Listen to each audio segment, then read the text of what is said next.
தனி ஜப நேரம். அதை பற்றியே தான் தொடர்ந்து ஆண்டவர் பேசணும்னு எனக்குள்ள ஏவுதலும் நடத்துதலையும் கொடுத்துருக்கிறாரு. ஏன்னா நம்ம தேவனுடைய பிள்ளைகளை இன்னொருவருடைய ஜபத்தில் நம்ம தொடர்ந்து சார்ந்து இருக்கக்கூடாது. ஒரு காலத்தில் நமக்கு ஜபிக்க தெரியாது, இன்னொருவர் ஜபத்தின் மூலமாக தேவன் நம்மை ஆசீர்வதித்தார் இல்லையா? எப்படி ஜபிக்கணும், என்ன வசனம் சொல்லி ஜபிக்கணும், இந்த பிரச்சனைக்கு எப்படி ஜபிக்கணும், அந்த பிரச்சனைக்கு எப்படி ஜபிக்கணும் நமக்கு தெரியாது. ஏன் சீஷர்களுக்கே ஜபிக்க தெரியாத காலத்தில் ஆண்டவர் அவர்களுக்கு ஜபிக்க சொல்லி கொடுத்தார். அந்த ஜபந்தான் பரமண்டலங்களில் இருக்கிற எங்கள் பிதாவே. அப்போ அது மாதிரி உங்களுக்கு எனக்கு ஒரு காலத்தில் ஜபிக்க தெரியாது. தேவ மனுஷர்கள், தேவ மனிதர்கள் நமக்காக ஜபித்த ஜபந்தான் இன்றைக்கு இவ்வளவு கஷ்டம், பாடு, துன்பங்கள் மத்தியில் கிருபையாக கர்த்தர் நம்மை காத்து வருகிறார். ஆனால் இன்னைக்கு பாருங்க, நம்மால் ஜபிக்க முடியும். பாருங்க, உட்காந்து நீங்கள் டிவியில் எழுமி நின்று ஜபிங்கன்னா எழுமி நிற்கிறீங்க, கையை உயர்த்துங்கன்னா கையை உயர்த்துறீங்க, அல்லேலியா சொல்லி ஜபிங்கன்னா அல்லேலியா சொல்கிறீங்க.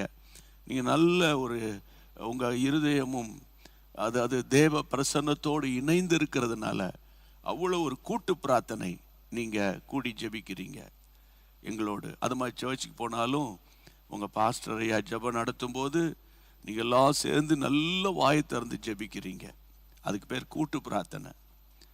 ஆனால் இன்னொரு ஜப வாழ்க்கை இருக்குது, அதுதான் தனித்து ஜபிக்கிற ஜபம், தனி ஜபம். இந்த பர்சனல் ஜப லைஃப், பர்சனல் ப்ரேயர் லைஃப் ஒரு மனுஷனுக்கு இல்லைன்னா சாத்தான் ஈஸியாக வீழ்த்துவான், ஈஸியாக வீழ்த்துவான். எப்போவுமே நம்ம கூட்டத்தோடு கூட இருக்க முடியாது. வீட்டுக்கு போகணும், தனியாக இருக்கணும் இல்லையா, தனியாக வேலைக்கு போகணும், தனியாக வரணும் இல்லையா.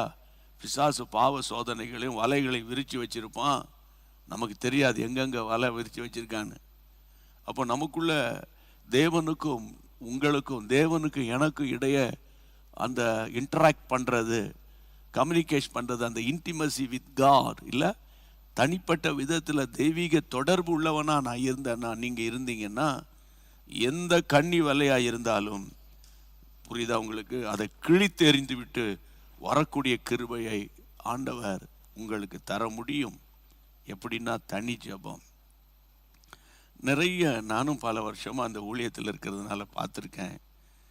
ஒவ்வொரு முறையும் கூட்டங்களுக்கு போகும்போது, ஆலயங்களுக்கு போகும்போது ஒரு ஜப குறிப்பை கொடுத்து ஜபிக்கிறீங்களான்னு சொன்னால் அவ்வளோ நேரம் எல்லாரும் ஆமே சோத்திர மாமாண்டவரே ஜபிக்கிறோம் ஆண்டவரே அப்படியெல்லாம் சத்தம் போட்டுட்டு இருப்பாங்க.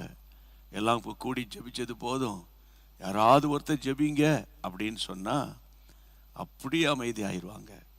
கொஞ்ச நேரம் பொறுத்து இருந்து, நேரத்தை வீணாக்காதீங்க, ஒருவர் ஜெபம் பண்ணுங்க அப்படின்னா ஒருவர் ஜபிப்பாங்க. யாராக இருப்பாங்க? வழக்கமாக ஜபிக்கிற ஒரு நபர், ஒரு சகோதரனோ சகோதரியாக இருப்பாங்க. நான் சொல்கிறது உங்களுக்கு நல்லா புரியுது நம்புகிறேன். ஏன் அவங்க அவ்வளோ போல்டாக ஜபிக்கிறாங்க?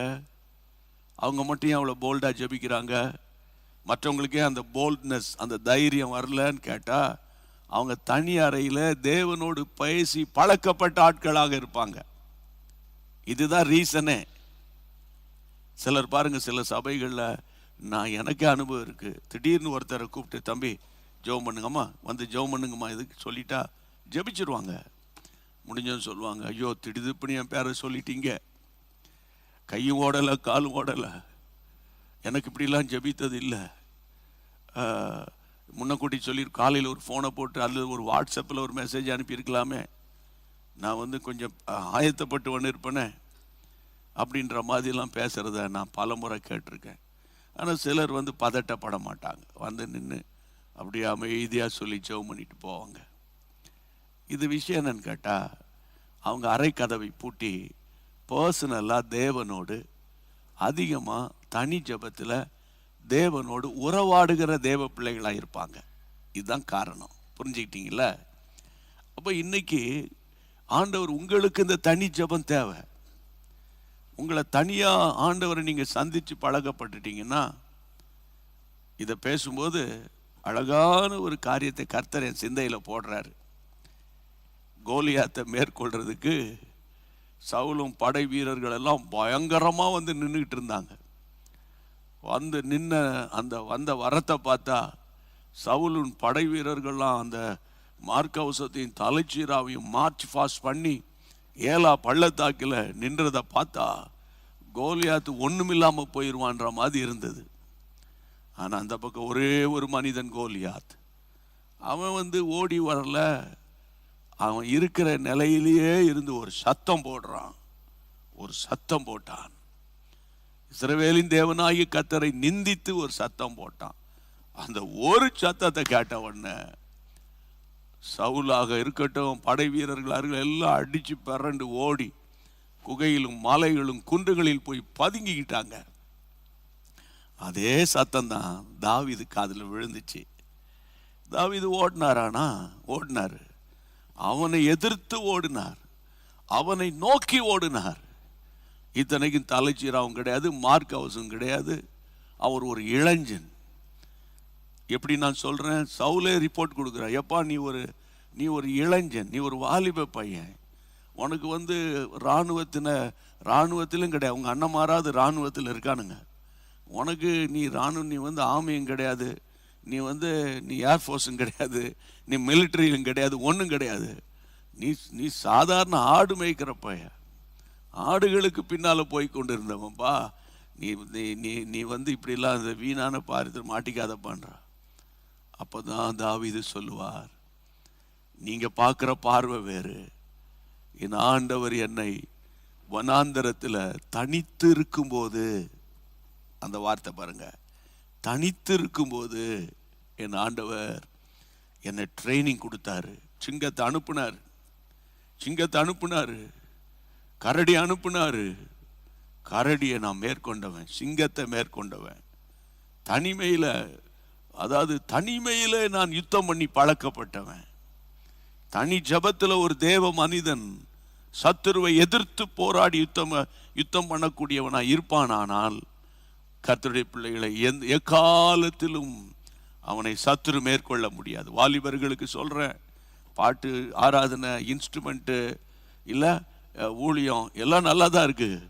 பர்சனலா ஆண்டவரோடு கூட நீ ஓப்பனா மனம் திறந்து நீ பேசி கர்த்தரை துதிச்சு பாடி ஆராதிச்சா தான் உன் பர்சனல் லைஃப்ல தேவனோடு நீ நடக்க முடியும். பாருங்க, ஒரு தாவீது அந்த சவுலால் செய்ய முடியாததை தாவீது செய்தான். காரணம் பர்சனல் எக்ஸ்பீரியன்ஸ். அதுதான் தனி ஜபத்துக்கு நான் சொல்றேன். தனி ஜபத்துல சாத்தான் போராடுவான். திடீர்னு பாரு, தனி ஜபத்துல போன உடனே உங்களுக்கு ஜபமே ஓடாது. தனி ஜபம் பண்ணணும். பிரதர் சொல்றீங்க, நைட் பிரேயர்ல பேசுனீங்க, நானும் தனித்து ஜெபம் பண்ண போறேன், என் இருதயத்தை ஊற்றி ஜெபிக்கணும்னு சொன்னீங்க. தேவ சத்தத்தை கேட்கும், தனி ஜபத்துல தேவ சத்தத்தை கேட்கும்னு சொன்னீங்க. என் முகத்தை தானியேல போல தேவனுக்கு நேரா ஏறெடுக்கணும் அப்படின்லாம் சொன்னீங்க. நான் தனித்து ஜெபம் பண்ண போறேன் அப்படின்னு நீங்க போய் தனித்து ஜெபம் பண்ண உடனே உங்கள் ஜெபம் அப்படியே ரொம்ப இன்ட்ரெஸ்டிங்கா வந்துடாது. சாத்தான் அவன் சும்மா இருப்பானா? ஒரு 2-3 நிமிஷம்தான், மிஞ்சி போன 5 நிமிஷம்தான். அதுக்குள்ள உங்களுக்கு ஒன்றும் ஓடாது. சொன்னதே திருப்பி சொல்லுவீங்க. டக்குன்னு பைபிளை பரட்டுவீங்க, அதை ஒரு வசனத்தை வாசிப்பீங்க, திடீர்னு ஒன்று ஞாபகம் வரும், தண்ணி குடிக்கணும்னு போகணும், ரெஸ்ட் ரூம் போகணும்னு போவீங்க, அப்படி வருவீங்க. அப்படி இப்படிமா பிசாசு உங்களை தேவ பிரசன்னத்துக்குள்ளே கொண்டு போக மாட்டான். கர்த்தருடைய பிள்ளைகளே, ஏமாந்து போயிடக்கூடாது. இயேசுவை வைத்து நம்ம பிழைக்க கூடாது, இயேசுவுக்காக பிழைக்கணும். இயேசுவை வைத்து வாழணும், இயேசுவை வச்சு வாழணும் அப்படின்னு நினைக்க கூடாது. இயேசுவுக்காக வாழணும். இந்த வார்த்தை உங்க எத்தனை பேருக்கு தொடுதுன்னு புரியுதுன்னு எனக்கு தெரியல. கர்த்தருடைய இயேசுவின் பெயரை சொல்லி பிழைக்க கூடாது, இயேசுவுக்காக பிழைக்கணும். ஆமென், ஹல்லேலூயா. கர்த்தருக்கு மகிமை உண்டாகட்டும். நான் மரித்தேன் ஆனாலும் பிழைத்திருக்கிறேன் என்று அப்போஸ்தலனாகிய பவுல் சொல்றாரு. கிறிஸ்து எனக்கு ஜீவன், சாவு எனக்கு ஆதாயம். ஆகவே நீங்க சோர்ந்து போகாதீங்க. தனி ஜெபத்தை கூட்டணும். உங்க மைண்டை நான் ப்ரிப்பேர் பண்ணிக்கிட்டே இருக்கிறேன். சில பைபிள் ஆதாரங்களோடு உங்களுக்கு நான் ப்ரிப்பேர் பண்றேன். என்னால் முடியாது, நான் ஒரு கத்தோலிக்க சபை, நான் ஒரு அசம்பிளி சபகாட் சபை, நான் ஒரு மெத்தடிஸ்ட் சபை, நான் ஒரு பிரெஸ்பிட்டேரியன் சபை, நான் ஒரு 7ஆம் நாள் சபை, நான் ஒரு சால்வேஷன் ஆர்மி சபை, நான் எந்த சபையுமே இல்லை. எனக்கு ஜெபிக்க தெரியாது, தனித்துலாம் ஜெபிக்க தெரியாது. நீங்கள் எங்களுக்காக ஜெபம் பண்ணுங்க.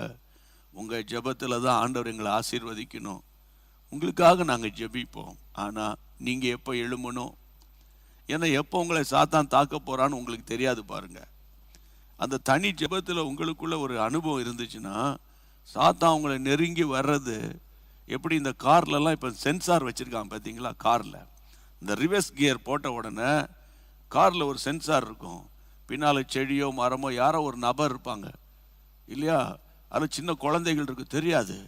ஆனால் கிட்ட போகும்போது அது கூ கூ கூன்னு சத்தம் போடும். அப்படின்னா ஏதோ அங்கே பின்னால் இருக்கு, இன்னும் பின்னால் போயிடாதுன்னு சென்சார் சொல்லுது.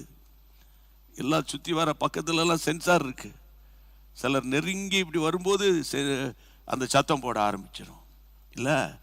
அது மாதிரி சத்துரு உங்களை நெருங்கி வருகிறானா, சத்துரு உங்களை தொட போறானா, அப்படி அவங்க ஏதாவது மாஸ்டர் பிளான் அவன் வச்சிருப்பான் என்றால் தனி ஜபம் பண்ணுகிற தேவ பிள்ளைகளுக்குள்ளே ஒரு அலாம் அடிக்கும். You have to be very careful. Amen. ஒரு காஷன், ஒரு எச்சரிக்கை மணி அடிக்கும். உடனே நீங்க சுதாரிச்சிருவீங்க, சத்துருவின் தந்திரங்களை கண்டுபிடிச்சிருவீங்க. இதுக்காக தான் கர்த்தருடைய நாமத்தினால ஆண்டவரே என் ஜனங்களுக்கு என்ன சொல்லணும், தனி ஜபத்தை பற்றி பேசு. கடைசி காலத்தில் இருக்கிறோம். அப்பா ஜபத்தில் அம்மா சாரக்கூடாது, அம்மா ஜபத்தில் அப்பா சாரக்கூடாது.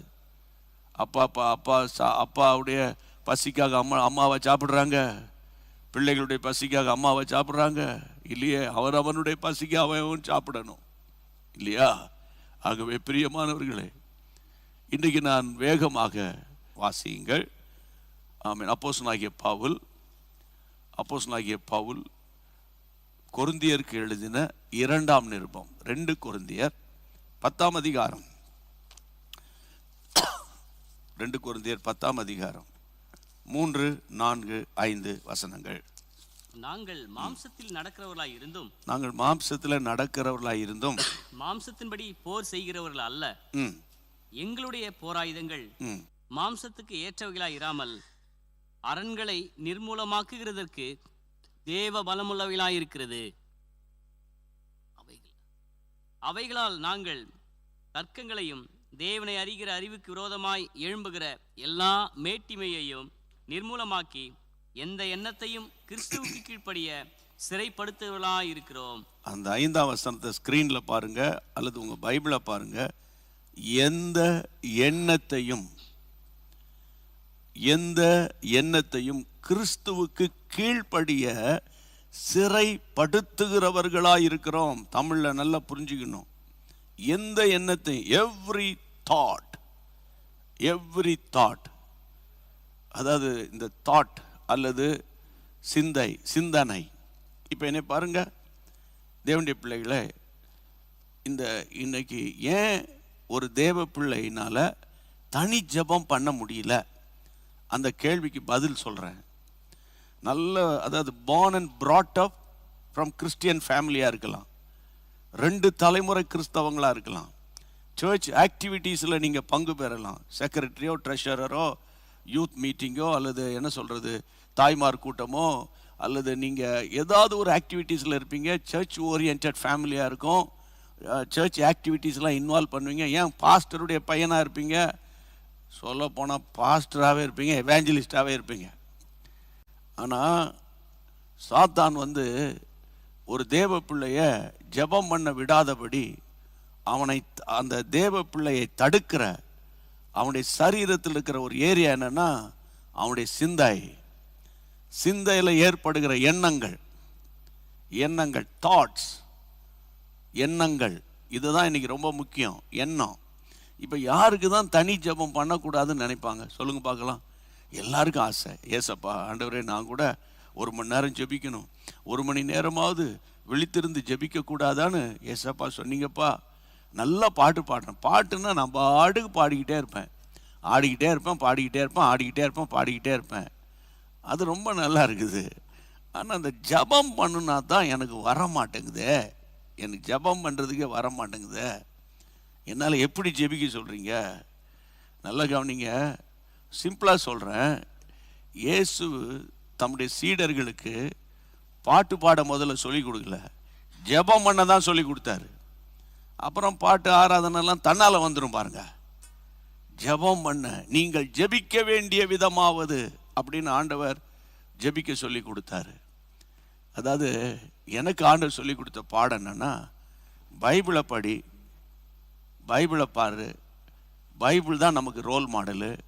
அடுத்தது ரோல் மாடல் யாருன்னா ஜீசஸ் கிரைஸ்ட். ஆமென். கர்த்தருக்கு மகிமை உண்டாகட்டும்.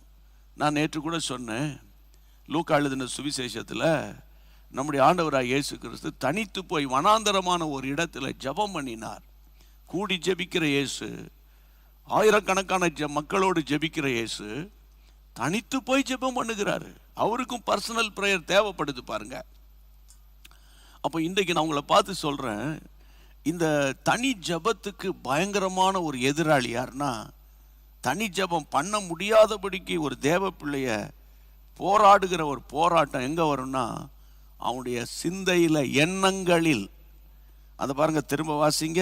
வேதம் சொல்லுகிறது, அந்த 10ஆம் அதிகாரம் 2 கொரிந்தியர் 10ஆம் அதிகாரம் 5ஆம் வசனத்தை, அவைகளால் நாங்கள் தர்க்கங்களையும் தேவனை அறிகிற அறிவுக்கு விரோதமாக எழும்புகிற எல்லா மேட்டிமையையும் நிர்மூலமாக்கி எந்த எண்ணத்தையும் கிறிஸ்துவுக்கு கீழ்ப்படிய சிறைப்படுத்துகிறோம். எண்ணங்களை சிறைப்படுத்தணும். எண்ணங்கள், தாட்ஸ், எண்ணங்கள், நினைவுகள், சிந்தனைகள். தமிழ் அழகான, இங்கிலீஷை விட தமிழில் நிறைய விதவிதமான வார்த்தைகள் இருக்கு. ஆமென். தமிழ் ரொம்ப பியூட்டிஃபுல் லாங்குவேஜ். Price God. ஆண்டவருக்கு தோத்திரம். அப்போ தேவனுடைய பிள்ளைகளை கவனிங்க, ஜெபம் பண்ண முடியாதபடி சாத்தான் எங்கே கை வைப்பான்னா, சிந்தனையில் கை வைப்பான். சிந்தை அல்லது எண்ணங்களில் கை வைப்பான். அப்போ அவர் சொல்கிறார், எங்கள் போராயுதங்கள் மாம்சத்துக்கு நாங்கள் மாம்சத்தின்படி நடக்கிறவர்களாக இருந்தோம். 3ஆம் வசனம் 10:3. மாம்சத்தின்படி நாங்கள் போர் செய்ய மாட்டோம், எங்கள் கையில் சில போராயுதங்கள் இருக்குது, அந்த போராயுதங்களை வச்சு அரண்களையே நாங்கள் நிர்மூலமாக்கிடுவோம் அப்படின்னு சொல்லிக்கிட்டு அவர் சொல்கிறாரு, எந்த தர்க்கங்களாக இருக்கட்டும், கர்த்தரை அறிகிற அறிவுக்கு விரோதமாக எழும்புகிற, அவர் சொல்லுகிறார், எந்த எண்ணத்தையும் எந்த மேட்டிமையும் நிர்மூலமாக்கிடுவோம் சொல்லிட்டு சொல்றாரு, எண்ணங்களை சிறைப்படுத்திடுவோன்றார். எண்ணங்களை சிறைப்படுத்திடுவோம். அப்போ பிரியமானவர்களே, ஜெபம் நீங்க கட்டாயம் ஜெபம் பண்ண போறீங்க பாருங்க, தனித்து ஜெபம் பண்ண போறீங்க. இன்னைக்கு ஆண்டவர் இந்த காரியத்தை உங்களோடு பேசுறார்.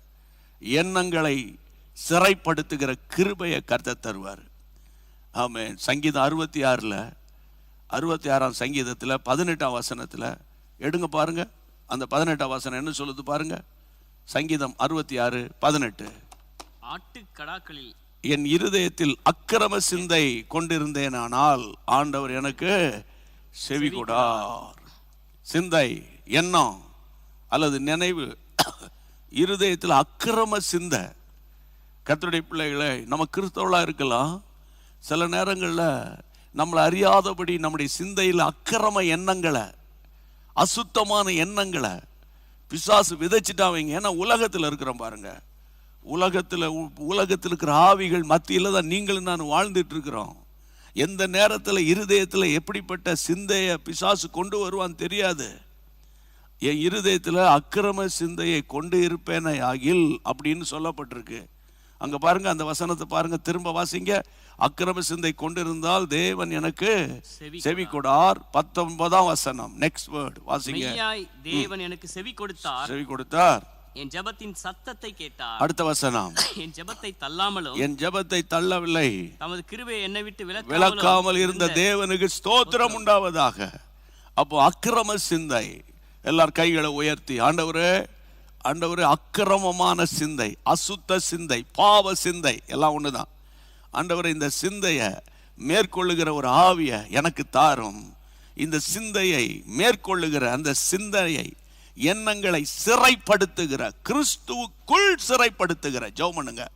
ஆமா, வாலிப பிள்ளைகளுக்கு மட்டும் நான் சொல்ல மாட்டேன், இளம் வாலிபர்களுக்கு மட்டும் சொல்ல மாட்டேன், சிறுவர்களுக்கு மட்டும் சொல்ல மாட்டேன், முதியவர்களுக்கு இது ரொம்ப பிரச்சனையா இருக்கு இன்னைக்கு. முதியவர்களுக்கு பிரச்சனையா இருக்கு. அந்த ஃபேஸ்புக்கு, வாட்ஸ்அப்பு அதுக்குள்ள போயிட்டு உட்கார்ந்து டைம் வேஸ்ட் பண்ணி தேவையில்லாத எண்ணங்கள், ஆமா, இளவயதின் பாவங்கள் இயேசுவின் நாமத்தினால வெளியே போ. ஆண்டவரே, அக்கிரம சிந்தை எடுத்து போடுவீராக. ஜெபத்தை கேட்டதுக்காக உமக்கு ஸ்தோத்திரம், ஸ்தோத்திரம், ஸ்தோத்திரம். லூக்கா எழுதின சுவிசேஷம் 1 அதிகாரம், லூக் சாப்டர் 1 verse 51ல கர்த்தருடைய பிள்ளைகளே, அங்க ஒரு வார்த்தை சொல்லப்பட்டிருக்குது. அகந்தை உள்ள சிந்தை. அகந்தை சிந்தையில there are lot of varieties, நிறைய வித்தியாசமான அந்த அந்த சிந்தையில எண்ணங்கள் வந்துகிட்டே இருக்கும். இங்க இந்த வசனம் சொல்லுது, இருதயத்தில் அகந்தை, அகந்தை உள்ள, அந்த இருதயத்தில் அகந்தை உள்ளவர்கள், சிந்தையில் அகந்தை உள்ளவர்களா இருந்தா ஜெபம் ஓடாதுன்றாரு, ஜெபம் ஓடாதுன்றாரு. அப்படி சொல்லிக்கிட்டே போறேன். கொஞ்ச நேரம் ஜெபிக்கணும், சரியா? அகந்த கர்த்தருடைய பிள்ளை. நீதிமொழிகள் 21 அதிகாரம், Proverbs chapter 21 verse 27ல கர்த்தருடைய பிள்ளைகள் அழகாய் சொல்லப்பட்டிருக்கிற வார்த்தை 27 வாசிங்க. பலி அருவருப்பானது, அதை துர்சிந்தையோட செலுத்தினால் அதை துர்சிந்தையோட செலுத்தினாலோ எத்தனை அதிகமாய் அருவருக்கப்படும். துர்சிந்தனையோடு செலுத்தினா அது எவ்வளவு அருவருக்கப்படும். துர்சிந்தனை, சிந்தையை பாருங்க, சிந்தனையில் எவ்வளவு வெரைட்டிஸ் பைபிள் சொல்லிக்கிட்டே இருக்குது. கர்த்தருடைய பிள்ளைகளை, ரோமருக்கு எழுதின நிருபம் 1 அதிகாரம் 27 வசனத்தை பாருங்க. Roman chapter 1 verse 27 and 28. அப்படியே ஆண்களும் பெண்களை சுபாவப்படி அனுபவியாமல் ஒருவர் மேல் ஒருவர் விரக தாபத்தினாலே பொங்கி ஆணோட ஆண் அவலட்சணமானதை நடப்பித்து தங்கள் தப்பிதத்துக்கு தகுதியான பலனை தங்களுக்குள் அடைந்தார்கள். தேவனை அறியும் அறிவை பற்றி கொண்டிருக்க மனதில்லாதிருந்தபடியால் தகாதவைகளை செய்யும்படி தேவன் அவர்களை கேடான சிந்தைக்கு ஒப்பு கொடுத்தார். கேடான சிந்தை இன்னைக்கு உலகம் முழுவதும் பற்றி பரவி கொண்டிருக்கிற இந்த கே, லெஸ்பியன், இதெல்லாம் போய் நீங்கள் அமெரிக்காவிலலாம் பார்த்து சர்ச்சில் பாஸ்டர் பிரசங்கம் பண்ணார்னா பாஸ்டர் மேலே கேஸ் போட்டுவிடுவானுங்க. அந்த மாதிரி சட்டங்கள் அநேக மாநிலங்களில் வந்திருக்குது. அப்போ இந்த நாட்களில் பிசாசு அக்கிரம சிந்தையினாலும் கர்த்தருடைய பிள்ளைகள் இப்படிப்பட்ட கேடான சிந்தை, கேடுகட்ட சிந்தைன்றாங்கள, கேடுகட்ட சிந்தை. அப்போ இன்றைக்கு வெளியே பார்த்தா ஒன்றும் தெரியாது. வெளியே பார்த்தா பைபிள் வாசிக்கிற மாதிரியும் சர்ச்சுக்கு போகிற மாதிரியும் எல்லாமே இருக்கும் பாருங்க. ஆனால் அந்த சிந்தையில் வீணரானார்கள். சிந்தனையை தான் பிசாசு, மைண்டை தான் பிசாசு கேப்சர் பண்ணுவான்.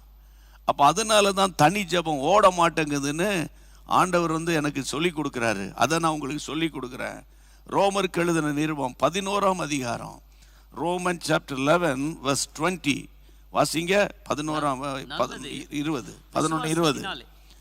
அவைகள் முறித்து போடப்பட்டன, நீ விசுவாசத்தினாலே நிற்கிறாய். மேட்டிமை சிந்தையாயிராமல், மேட்டிமையான சிந்தை இராமல் பயந்திரு. மேட்டிமையான சிந்தனை ரொம்ப முக்கியம். இது கர்த்தருடைய பிள்ளைகளை, மேட்டிமையான சிந்தனை அப்படின்னா என்னன்னா, நான் படிச்சிருக்கேன், எனக்கு ஜாப் இருக்கு, எனக்கு அரசாங்க சர்டிஃபிகேட் என் கையில் இருக்குது. ஒரு மாதிரி மேட்டிமையான அந்த பார்வையே சிலர் மேட்டிமையான இவங்க என்ன சொல்கிறது, நாங்கள் என்ன கேட்குறது, இவங்கெல்லாம் இப்படி தான் எப்போ பார்த்தா பேசிட்டு கிடப்பாங்க. எங்களுக்கு தெரியாதா, நாங்கள் படிக்கலையா, அறிவு இல்லையா, எனக்கு என்ன, நான் சின்ன குழந்தையா அப்படின்னு பெற்றோரை பார்த்து சிலர் பேசுவாங்க. ரொம்ப ஏளனமாக அந்த அந்த அந்த சிரிப்பை ஒரு ஏளனமான ஒரு சிரிப்பாக இருக்கும். மேட்டிமையான வார்த்தைகள், அதான் மேட்டிமையான சிந்தை. மேட்டிமையான சிந்தை உள்ளத்தில் இருந்துச்சுன்னா தனி ஜெபத்தில் தேவனோடு கனெக்ட் பண்ணுறது ரொம்ப கஷ்டம். கடைசியாக ஒரு வசனம் பாருங்களேன், ஜெபம் பண்ணுறதுக்கு முன்னால். எபேசியருக்கு எழுதின நிருபம் 4 அதிகாரம், Ephesians chapter 4 verse 17. ஆமென். எத்தனையோ வசனங்கள் இருக்குது. ஆதலால் கர்த்தருக்குள் நான் உங்களுக்கு சாட்சியாய் சொல்லி எச்சரிக்கிறது என்னவெனில், மற்ற புறஜாதிகள் தங்கள் வீணான சிந்தையில நடக்கிறது போல நீங்கள் இனி நடவாமல் இருங்கள். வீணான சிந்தை. ஆமா, ஏதாவது இப்படி சொல்லியிருப்பாங்க. அவங்க நிறைய பேரை நான் பார்த்துருக்கேன், கண்ணால் பார்த்துருக்கேன், காதால் கேட்டிருக்கேன். அவங்க இப்படி சொல்லியிருப்பாங்களா இருக்கும், அவங்க இப்படி பேசியிருப்பாங்களா இருக்கும். அவங்க அப்படி சொல்லியிருப்பாங்க. சில பேர் யாராவது ஒருத்தர் சொல்லுவான், அவங்க சொன்னாங்களாமே, நீங்கள் சொன்னீங்களாமே, நீங்கள் அப்படி நீங்கள் பேசுனீங்களாமே. அன்பாக சொல்கிறேன் பிரியமானவர்களே, அவங்க சொல்லியிருப்பாங்க. இந்த கெஸ் பண்ணி பேசுறது தேவனுடைய பிள்ளைகளுக்குள்ளே இருக்கக்கூடாது. சில பேர் நல்ல அந்நிய பாஷை பேசுவாங்க, பைபிள் படிப்பாங்க, ரொம்ப ஆக்டிவ் கிறிஸ்டியனாக இருப்பாங்க. ஆனால் அவங்க ரொம்ப அடிக்கடி அவங்க சொல்லியிருப்பாங்க, அவங்க பேசுவாங்க, அவங்க பேசியிருப்பாங்க, கட்டாயம் செய்வாங்க, அவர் அப்படி தான் அப்படின்னு அதை வச்சுக்கிட்டே மூஞ்ச தூக்கிட்டு போயிடுவான், கண்டுக்க மாட்டான், ஒரு மாதிரி அலைவான் சில பேர். ஐயா ஒன்று சொல்கிறேன், நம்ம அப்படி ஒதுங்கி போகிறதுனால நம்ம ஆவி தான் முறிஞ்சு போகும். ஆவி முறிஞ்சு போச்சுன்னா தனி ஜெபம் ஓடாது. சிந்தை முறிந்து போயிடுச்சுன்னா தனி ஜெபம் ஓடாது. சும்மா கூட்டத்தோடு கொண்டு ஆமேனால இல்லையா சோத்திரம் ஆமா அலையிலுயா பிரசனமாக இருக்குதுப்பா தேவ பிரசனம் அப்படிலாம் சொல்லலாம், கூட்டத்தோடு கூட்டமாக சொல்லிக்கலாம். ஆனால் தனி ஜெபத்தில் நீ எவ்வளோ நேரம் தம்பி ஜெபம் பண்ணுற, தங்கச்சி நீ எவ்வளோ நேரம் ஜெபம் பண்ணுற, இல்லை எவ்வளோ நேரம் ஜெபம் பண்ணுற, இல்லை நான் பாட்டு பாடுவேன். பாட்டு பாடாத, நான் என்ன பாட்டாக கேட்குறேன், எவ்வளோ நேரம் ஜெபம் தானடா பண்ணுறேன்னு. உன் ஜெபம் நேரம் எவ்வளோ நேரம் நீ ஜெபிப்ப, எதுக்காக ஜெபிப்ப, இல்லை எதுக்கு அழிந்து போகிற ஆத்துமாக்களுக்காக ஜெபிப்பியா, உங்களுடைய பெற்றோரை ஆசீர்வதித்து ஜெபம் பண்ணுவியா, பிள்ளைகளை பெற்றோர்களே நீங்கள் ஆசீர்வதித்து ஜெபம் பண்ணுவீங்களா, கர்த்தருடைய பிள்ளை வீட்டில் உள்ள எல்லாருடைய ரட்சிப்புக்காக ஜெபம் பண்ண முடியுதா? அன்னைக்கு நோவா ராத்திரி பகலும் பிரசங்கம் பண்ணா, எப்பா மழை வரப்போகுது, முட்டாப்பையா மாதிரி பேசிருக்கனாக்கா மழை வரப்போதான், அதில் வேற ஒரு பெரிய பயங்கரமான ஒரு பெரிய பேழை ஒன்று செய்கிறான் அப்படின்னு கேவலமாக பேசிட்டு கிடந்தவன்லாம் கதவை தட்டுறான் எப்பா தெரியாமல் சொல்லிவிட்டோம்ப்பா, கதவை திறப்பா, தண்ணி வருது மூழ்கிறோம் அப்படின்னு. அதே போல தான் கர்த்தருடைய பிள்ளைகளை ஒன்றை நான் சொல்லுகிறேன், எப்படி கொரோனா உலகத்தை ஆட்டி படைத்ததோ, அதிகாரிகள் முதல் அரசியல் தலைவர்கள் வரைக்கும் சாமானிய மக்கள் வரைக்கும் உருட்டி பரட்டி எடுத்ததோ, அதே போல பஞ்சம் உலகம் முழுவதும் வரப்போகிறது. அந்த பஞ்ச காலத்தில் ஆமென் தேவனை அண்டிக் கொள்ளுகிறவர்களை தேவன் போஷிப்பார். தேவன் நீங்கள் நினைக்கலாம் நமக்கெல்லாம் பஞ்சம் வராது, நமக்கு இப்போ எவ்வளோ ப்ராப்பர்ட்டிஸ் இருக்குது, எவ்வளோ ஷேர் ஹோல்டர் இருக்குது, எவ்வளோ ஷேர் போட்டு வச்சுருக்கிறேன், அம்பானி அதானி ஷேர் எல்லாம் இருந்த இடம் தெரியாமல் பிச்சுக்கிட்டு போகுது. புரியுதா உங்களுக்கு? காலங்கள் உருண்டோடுகிறது, என்ன நடக்கும், யாருக்கு எப்போ என்ன நடக்கும் தெரியாத ஒரு காலகட்டம். எனக்கு அன்பான தேவனுடைய பிள்ளைகளே, கடைசி காலத்தில் வந்துட்டோம். ராஜாக்களை தள்ளி ராஜாக்களை ஏற்படுத்துகிறவர், ராஜாக்களின் இருதயத்தை நீர்க்கால்களை போல மாற்றுகிறவர். சரியா? நீங்க உங்களை அற்பமா நினைக்காதீங்க, தயவு செய்து சொல்றேன், உங்களை நீங்க அற்பமா நினைக்காதீங்க. உங்க பலவீனங்களை குறித்தோ, உங்க இயலாமையை குறித்தோ, உங்க வறுமையை குறித்தோ, உங்களுக்குள்ள இருக்கிற என்ன சொல்றது, என்னெல்லாம் உங்களுக்குள்ள குறைகள் இருக்கிறதோ அதை காட்டி சாத்தா உன்ன முடக்கி மூலையில கிடத்தி ஜெபிக்க வைக்காம படுக்க வச்சிருவான். ஆனா நல்ல சாப்பிட வைப்பான். புரியுதா உங்களுக்கு? நல்ல சாப்பாடை கொடுத்து படுக்க வைப்பான், தூங்க வைப்பான். அப்போ இன்றைக்கு நான் பாரத்தோடு சொல்றேன், எனக்கு அன்பான தேவனுடைய பிள்ளைகள், வீணான சிந்தனைக்கு போயிடாதீங்க, வீணான சிந்தை வேண்டாம். அந்த பாருங்க, திரும்ப வாசிங்க, எபேசியர் 4:17 ஜெபம் பண்ண போலாம். இயேசுவின் நாமத்தினால. ஆதலால் கர்த்தருக்குள் நான் உங்களுக்கு சாட்சியாக சொல்லி எச்சரிக்கிறது என்னவெனில், அந்த வார்த்தையை பாருங்க, எச்சரிப்பு. மற்ற புறஜாதிகள் தங்கள் வீணான சிந்தையில் நடக்கிறாங்க, அதுபோல நீ நடவாமல் இருங்க. வீணான சிந்தனைக்கு ஒப்பு கொடுத்துடக்கூடாது. சில பேர் ஒரு இடத்துல தான் உட்காந்துருப்பாங்க, ஆஸ்திரேலியா போயிட்டு வரோம், அமெரிக்கா போயிட்டு வரோம், செல்ஃபோனில் போகிறது இல்லை, அதில் வேற போவாங்க. ஆனால் சிந்தனையிலே போயிட்டு இருப்போம், அப்படியே மிதந்துக்கிட்டே இருப்பாங்க. நான் அப்படி வரப்போகிறேன், இவ்வளோ பணம் வரப்போகுது, அது இப்படி பண்ண போகிறேன், இதை செய்ய போகிறேன். எப்பா அந்த நாளுக்குரிய ஆசீர்வாதத்துக்காய் ஜெபம் பண்ணு, அந்த நாளுடைய உணவுக்காய் தோத்திரம் பண்ணு, அந்த நாளில் கர்த்தர் கொடுத்த ஆசீர்வாதத்துக்கு நன்றி சொல்லு. வீணான சிந்தைக்கு போயிட வேண்டாம். ஆமென். கிறிஸ்துவின் சிந்தையே உங்களில் நிலைத்திருக்க கடவுது. அதான கர்த்தருடைய வார்த்தை. அப்படியே கையை உயர்த்தி எழுமி நின்று ஜெபம் பண்ணலாம், எழுமி நின்று ஜெபம் பண்ணலாம். ஆண்டவரே, எந்த சிந்தனைகளையும் எந்த எண்ணங்களையும் கிறிஸ்துவுக்கு கீழ்ப்படிய சிறைப்படுத்துவோம். எண்ணங்களை சிறைப்படுத்துவோம். என் எண்ணங்களை அலைபாய விட மாட்டேன், என் எண்ணங்களை அலைபாய விட மாட்டேன். அசுத்த எண்ணங்களுக்கும் இச்சையின் ஆவிகளுக்கும் என் எண்ணங்களை அலைபாய விட மாட்டேன். ஏனென்றால் என் மீட்பர் உயிரோடு இருக்கிறார். அப்படி ஆவியிலக்குள்ளாக நிரம்புங்க. தனி ஜெப ஆவி என் மேல இறங்கட்டும் அப்பா. தனி ஜெப ஆவி, தனித்து ஜெபிக்கணும் ஆண்டவரே, தனித்து ஜெபிக்கணும் ஆண்டவரே. தனியாக உம்மோடு நான் மனம் திறந்து பேசணும் ஆண்டவரே. எல்லாவற்றையும் எல்லாருக்கும் முன்னால நான் ஓப்பனா பேசி ஜெபிக்க முடியாதப்பா. எனக்கு தனி ஜெப நேரத்தை தாரும். தனித்து பேச ஒரு இடத்தை தாரும். தனித்து ஓடி ஜெபிக்க கிருபை தாரும். தனித்து தேவனோடு பேசி பழக்கப்படுங்க. ஆமென். அந்த ஜெப நேரம் உங்களுக்கு இன்பமா இருக்கும், இன்பமா இருக்கு. ரிபாமா ஹபாலா ஹபா தூதாராமா கபா. இயேசுவின் நாமத்தினால அப்படியே 2 கைகளை நான் எப்படி உயர்த்தி இருக்கிறேன் பாருங்க. அதை போல கையை உயர்த்தி கண்ண முடியும். அப்பா, தனித்து ஜெபிக்கணுமே, தனித்து உறவாடணுமே. சொன்னதே சொல்லிட்டு இருக்க கூடாது. அப்பா, நான் உமக்கு பிரேயர் பாயிண்ட்ஸை கொடுத்தது போதும். எனக்கு நீங்க பிரேயர் பாயிண்ட்ஸை கொடுத்து என்னை ஜெபிக்க வைங்க, என்னை ஜெபிக்க வைங்க, என்னை ஜெபிக்க வைங்கப்பா, என்னை ஜெபிக்க வைங்கப்பா. அப்பா, என்னை ஜெபிக்க வைங்க, என்னை ஜெபிக்க வைங்க, என்னை ஜெபிக்க வைங்கப்பா. ஆமென். ஒரு எஸ்தரின் ஜெபம் தேசத்தின் தலைவிதியை மாற்றினது. ஒரு மொர்தெகாயினுடைய உபவாசித்து ஜெபிக்கிற ஜெபம் தேசத்தின் தலைவிதியை மாற்றி கொடுத்ததப்பா.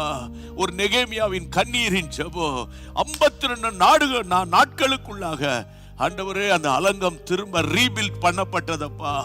ஆண்டவரே, குடும்பங்கள் ரீபில்ட் பண்ணப்படுவதாக, சபைகள் ரீபில்ட் பண்ணப்படுவதாக, இடிந்து போன ஃபேமிலி லைஃப் ரீபில்ட் பண்ணப்படுவதாக, இடிந்து போன வாலிபனுடைய ஆவிக்குரிய வாழ்க்கை ரீபில்ட் பண்ணப்படுவதாக. இயேசுவின் நாமத்தினால் இந்த சத்தம் யார் யார் காதுகள்ல கேட்கிறதோ அவங்கள அப்பா தனித்து ஜெபிக்க வைங்கப்பா, தனித்து ஜெபிக்க வைங்கப்பா, தனித்து ஜெபிக்க வைங்க. இந்த ஜெபத்தை கேட்டதற்காக உமக்கு ஸ்தோத்திரம், உமக்கு ஸ்தோத்திரம். கரம் உயர்த்தி சொல்லிருங்க, உமக்கு ஸ்தோத்திரம்.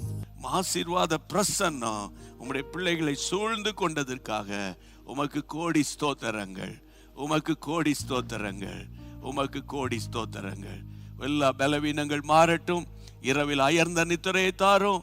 குடும்பத்தில் ஆண்டவரே தனி ஜெப நேரங்கள் அதிகரிக்கட்டும் அப்பா. இது எங்க அப்பா ஜெபம் பண்ணிட்டு இருக்காங்க, அந்த அறையில் எங்க அம்மா ஜெபம் பண்ணிட்டு இருக்காங்க, இந்த அறையில் மகன் ஜெபம் பண்றான், ஆமென் என்று அப்படி சொல்லக்கூடிய காலங்கள் வரட்டும்ப்பா. கர்த்தர் உதவி செய்யுங்க இயேசுவின் நாமத்தில். ஆண்டவரை தொடர்ந்து நாளை காலையில் 5:30 மணி குறுஞ்செய்தியை ஆசீர்வதித்து தாங்க. உமக்கே மகிமை உண்டாகட்டும். எல்லா வியாதிகள், கொடூரமான ஆண்டவரே, எல்லா விதமான பலவீனங்கள் மாறி, கடன் பிரச்சனைகள் நீங்கி, திருமண தடைகள் நீங்கி, சமாதானத்தின் நாட்கள் பெருகட்டும். இயேசுவின் நாமத்தில் ஜெபம் கேளும் பிதாவே, ஆமென், ஆமென். என் ஆத்துமாவே கர்த்தரை ஸ்தோத்திரி, என் முழு உள்ளமே அவருடைய பரிசுத்த நாமத்தை ஸ்தோத்திரி. என் ஆத்துமாவே கர்த்தரை ஸ்தோத்திரி. கர்த்தர் செய்த சகல உபகாரங்களை மறவாதே. ஆமென். அன்பான தேவனுடைய பிள்ளைகளே, இச்செய்தி உங்களுக்கு மிகுந்த ஆசீர்வாதமாக இருந்ததென்று நாங்கள் நம்புகிறோம். தொடர்ந்து எங்கள் செய்திகளை கேட்டு கர்த்தருக்குள் ஆசீர்வதிக்கப்பட ஜீசஸ் மீட்ஸ் மினிஸ்ட்ரீஸ் என்கிற எங்கள் யூடியூப் சேனலை சப்ஸ்கிரைப் செய்யுங்கள். மேலும் உங்கள் ஜெப உதவிக்கு எங்களோடு நீங்கள் தொடர்பு கொள்ள வேண்டிய தொலைபேசி எண் 9842252836 மற்றும் 7299546363. Email gpsrobinson@hotmail.com. கர்த்தர் உங்களை ஆசீர்வதிப்பாராக.